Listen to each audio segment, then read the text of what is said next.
শিক্ষার্থী আসসালামু আলাইকুম। কমপ্লিটিং সেন্টেন্সের একটি ভিডিও নিয়ে তোমাদের সামনে হাজির হয়েছি। দেখো, শুরুতে বলা আছে the darkness of night prevails everywhere, অর্থাৎ অন্ধকার, রাতের অন্ধকার সর্বত্র বিরাজমান। আমি জানি না, আই ডোন্ট নো ওয়েদার, আমি জানি না যদিও বা এমনকি the place is safe or not. আমি এটা উত্তর লিখতে হতো, আমি আগে থেকে লিখে রেখেছি কারণ সময় শর্ট, ভিডিওটি বড় হয়ে যাবে এজন্য। দেখো, এই পাশে হচ্ছে এই যে প্রিভেলস অর্থাৎ বিরাজমান, বিরাজ করে। এটা এই যে subject third person singular number, ভার্বের শেষে এস বাই যোগ করা আছে, এই জন্য এই পাশে আমাকে অবশ্যই প্রেজেন্ট টেন্সে উত্তর লিখতে হবে। তাহলে এই যে চারিদিকে অন্ধকার, আমি জানি না যে এই স্থানটি নিরাপদ কিনা। The place is safe or not, weather থাকলে অর দিয়ে লিখতে হয়। এখন অথবা যে আমি জানি না যে this road is safe or not, এই রাস্তাটা নিরাপদ কিনা। Flood is a natural calamity, পরেরটি দেখো, flood is a natural calamity, বন্যা একটি প্রাকৃতিক দুর্যোগ। নেইদার দ্য গভর্নমেন্ট, কেবল সরকার নয়, নর, এই যে নেইদার থাকলে নর বসে, নেইদার ডট ডট ডট নর, যেহেতু বন্যা একটি প্রাকৃতিক দুর্যোগ সেহেতু সরকার, the government nor the NGOs can solve অথবা ফেস, যে কোনো একটি। ইট অ্যালোন, একাকী, তাহলে এখান থেকে আমার গ্যাপটা ছিল, যেহেতু নেইদার দিয়ে আছে নট দিয়ে আমরা লিখব যে সরকার কেবল একা পারবে না, অবশ্যই এনজিওগুলোকে অবশ্যই এটাকে সমাধান করতে হবে, অথবা এটা এনজিওকেও মুখোমুখি হতে হবে।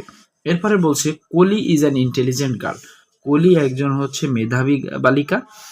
উই ডু নট নো, আমরা জানি না, উই ডোন্ট নো, আমরা জানি না, এটা আমি লিখেছি why she text such a bad decision, আমরা জানি না সে একজন বুদ্ধিমতী হওয়া সত্ত্বেও কেন সে এমন একটি সিদ্ধান্ত নিল। দেখো এই পাশে প্রেজেন্ট টেন্স, অবশ্যই আমি ভার্বের শেষে এস বাই এস সি দিয়েছি। এই কলি একটা মেয়ে, এজন্য তার প্রোনাউন আমি দিয়েছি সি।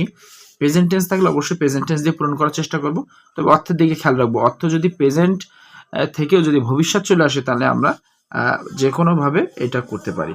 ইফ উইন্টার কামস, যদি শীত আসে, তাহলে comma we will go for a tour, যদি শীত আসে, দেখো যদি শীত আসে, আমরা জানি ইফ প্লাস প্রেজেন্ট হলে, ইফ প্লাস প্রেজেন্ট হলে এটা হচ্ছে প্রেজেন্ট অথবা ফিউচার, প্রেজেন্ট অথবা ফিউচার হতে পারে, প্রেজেন্ট অথবা ফিউচার হতে পারে।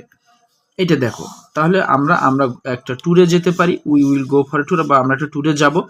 অথবা can spring be far behind, যদি শীত আসে তাহলে বসন্ত আর বেশি দূরে থাকে না, বসন্ত কাছাকাছি থাকে।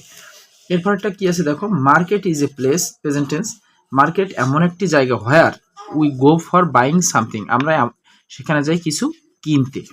উই ভিজিট ইট এভরিডে, আমরা প্রতিদিন এখানে ভ্রমণ করি। সবশেষে আরেকটি বাক্য তোমরা দেখো, আমি এটা উত্তর লিখিনি, কিভাবে আসলে লিখতে হয় সেটা আমি তোমাকে দেখাচ্ছি। The baby is so cute that, present tense আছে, বা মানে বাচ্চাটি এতই সুন্দর যে, দেখো এইভাবে আমি আসলে উত্তরগুলো লিখি। প্রত্যেকে চায় তাকে ভালোবাসতে অথবা আদর করতে, যে কোনো একটি আমরা লিখবো।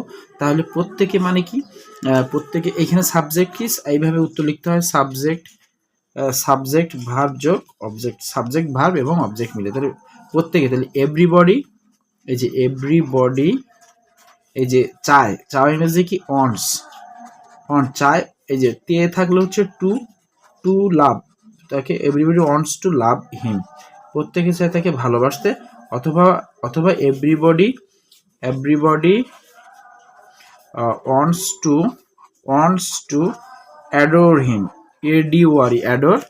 অ্যাডোর হিম অথবা হার, যে তাকে ভালোবাসতে চায়, বা ইটও দিতে পারো, শিশুর ক্ষেত্রে ইট হয়। এভরিবডি ওয়ান্টস, এই যে দেখো এভরিবডি, এইটা একটা সিঙ্গুলার সাবজেক্ট, এই জন্য ভার্বের শেষে অবশ্যই এস বা ইয়েস তোমাকে যোগ করতে হবে। ধন্যবাদ।